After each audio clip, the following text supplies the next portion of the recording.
Kami dari kelompok 12 yang beranggotakan saya, Audelia Vananda, Wenli, dan Aditya Eka akan mempresentasikan tentang Kerajaan Bali. Sejarah berdirinya Kerajaan Bali.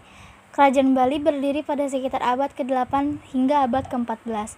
Pusat kerajaan ini ada di Pejang atau Bedulu, Gianyar. Merujuk dari sejarah, Kerajaan Bali dipimpin oleh salah satu kelompok bangsawan dengan pimpinannya yang terkenal dengan nama Sri Kesari Warmadewa.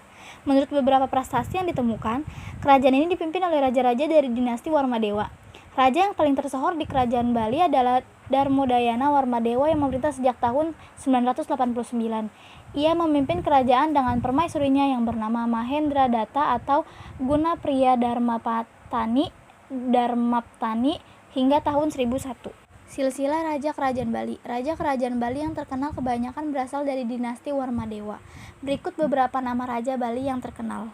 1. Sri Kesari Warmadewa pada tahun 882 sampai 914 Masehi. Sri Kesari Warmadewa adalah pendiri kerajaan berdahulu dari Wangsa Warmadewa yang pernah berkuasa di Pulau Bali, Indonesia dari tahun 882 Masehi sampai dengan 914 Masehi. Dalam Sri Kesari adalah pendiri dinasti Warmadewa di Bali. Ia menjadi raja dinasti Warmadewa pertama di Bali yang memiliki gelar Sri Kesari Warmadewa atau yang bermakna yang mulia pelindung kerajaan Singa, yang dikenali juga dengan nama dalam Selonding. Ia datang ke Bali pada akhir abad ke-9 Masehi atau awal abad ke-10. 2. Ada Raja Udayana dari tahun 989 sampai 1011 Masehi. Sang Ratu Maruhani Sri Darmodayana Warmadewa atau singkatannya Udayana adalah seorang raja penguasa Pulau Bali dari Wangsa Warmadewa. Permaisurinya seorang putri dari Jawa bernama Mahendrata, yang di Bali nama gelarnya Sang Ratu Luhur Sri Gunapriya Darmapatni. Nama raja ini dan permaisurinya tertulis pada beberapa prasasti yang ditemukan di Bali, serta pada prasasti Pucangan atau ditemukan di Jawa atau peninggalan Airlangga, putra sulung mereka. Ketiga, Marakata Pangkaja. Marakata Pangkaja 1011 sampai dengan 1025 Masehi merupakan putra kedua Udayana yang memerintah di Bali. Beliau bergelar Darmawangsa Wardana Marakata Pangkajasthana Utunggadewa. Masa pemerintahan Marakata Pangkaja bersamaan dengan masa pemerintahan Airlangga di Jawa Timur. Ia dianggap sebagai kebenaran hukum yang selalu memerhatikan dan melindungi rakyatnya. Marakata disegani dan ditaati oleh rakyatnya. Dalam kepentingan peribadatan, ia membangun prasada atau bangunan suci di Gunung Kawi di daerah Tampaksiri, Gianyar, Bali. Anak Wungsu 1049 sampai dengan 1077 Masehi. Anak Wungsu adalah Raja Bali yang memerintah sekitaran tahun 1049 sampai dengan 1077 Masehi dengan pusat pemerintahan di Tampaksiri. Ia merupakan adik termuda Airlangga yang kemudian menggantikannya sebagai penguasa Bali dan Jawa. Daerah kekuasaan Anak Wungsu terbentang dari utara ke selatan. Kerajaan berada dalam keadaan aman, tentram. Anak Wungsu tidak memiliki keturunan. Permaisurinya dikenal dengan nama Batari Mandul. Pemerintahan Anak Wungsu meninggalkan 28 prasasti singkat, antara lain ditemukan di Goa Gajah, Gunung Kawi, Tampaksiri, Gunung Penulisan, dan Sangit. Yang kelima, Paduka Siri Maharaja Sri Jaya Sakti 1133 sampai dengan 1150 Masehi. Terjemahkan, Sri Jaya Sakti adalah seorang raja dari kerajaan Bali yang berkuasa antara tahun 1133 sampai 1150 Masehi. Pada masa pemerintahannya ada 2 kitab undang-undang yang diterbitkan, yakni Uttarawidi Balawan dan Raja Wacana dalam kurung Raja Niti. Setelah berakhir masa pemerintahan Raja Suradipa secara beruntun memerintah di Bali.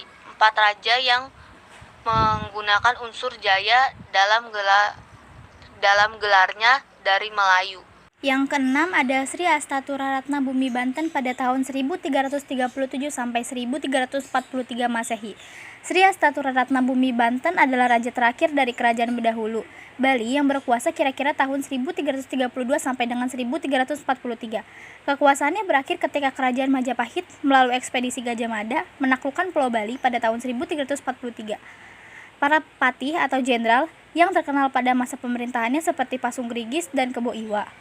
Raja Batara Sri Astatsura Ratna Bumi Banten atau Sri Gajah Waktra atau Sri Tapolung mulai berkuasa di Pulau Bali. Ia dianggap sangat bijaksana serta adil dalam mengendalikan pemerintahan dan taat dalam melaksanakan upacara keagamaan. Ia terkenal sebagai pemberani serta sangat sakti. Masa kejayaan dan masa keruntuhan Kerajaan Bali. Pada masa kejayaan Kerajaan Bali terjadi pada saat Darmodayana naik tahta. Pada masa Darmodaya, kerajaan ini mengalami kejayaan dengan sistem pemerintahan yang semakin jelas daripada sebelumnya. Pada masa Darmodayana ini, pihak kerajaan memperkuat hubungan tersebut dengan mengawinkan Darmaudayana dengan Mahendrata, putri dari Raja Makutawangsa Wardana dari Jawa Timur. Hal ini akhirnya semakin memperkokoh kedudukan kerajaan di antara Pulau Bali. Dan masa keruntuhan. Kerajaan Bali mengalami kejatuhan akibat siasat dari Mahapatih Gajah Mada yang pada waktu itu sedang memperluas ekspansinya ke Nusantara. Awalnya, ia mengajak Raja Bali untuk berunding mengenai penyerahan Kerajaan Bali ke tangan Kerajaan Majapahit. Karena itulah, Patih Kebo Iwa dikirim ke Majapahit untuk perundingan damai. Akan tetapi sesampainya di sana, Kebo Iwa pun dibunuh tanpa sepengetahuan Kerajaan Bali. Kemudian, Majapahit mengirim Gajah Mada yang berpura-pura mengajak berunding. Akan tetapi, kemudian ia membunuh Raja Gajah Waktra sehingga Kerajaan Bali berada di dalam Kerajaan Majapahit. Peninggalan Kerajaan Bali. Yang pertama, Prasasti Blonjong. Prasasti Blonjong adalah peninggalan bersejarah yang memuat pesan berbahasa Bali dan dibuat oleh Sri Kasari Warmadewa. Prasasti ini ditemukan di Sanur Kau dan Pasar Selatan. 2. Prasasti Panglapuan. Prasasti Panglapuan adalah peninggalan kerajaan Bali yang berisi pesan tentang para penguasa kerajaan seperti Udayana, Jayapangus, dan Anak Wungsu. Yang 3. Prasasti Anak Wungsu. Prasasti Anak Wungsu adalah peninggalan dari Raja Anak Wungsu yang berjumlah 28 buah. Selain prasasti, ada Goa Gajah, Pura Gunung Penulisan, dan Pura Gunung Kawi. Kehidupan sosial Kerajaan Bali.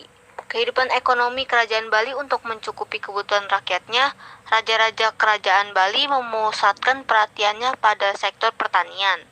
Berdasarkan sumber informasi berupa prasasti, diketahui banyak rakyatnya hidup dengan mengolah sawah kering, ladang, kebun, dan membuka ladang. Sistem pertanian subak yang dikenal sekarang sudah dikembangkan masyarakat Bali sejak abad ke-11. Selain itu, para petani juga mengembangkan peternakan dan perburuan. Sementara golongan lainnya mengerjakan kerajinan seperti perhiasan emas dan perak, serta alat-alat rumah tangga dan senjata. Sekian dari kelompok kami, terima kasih.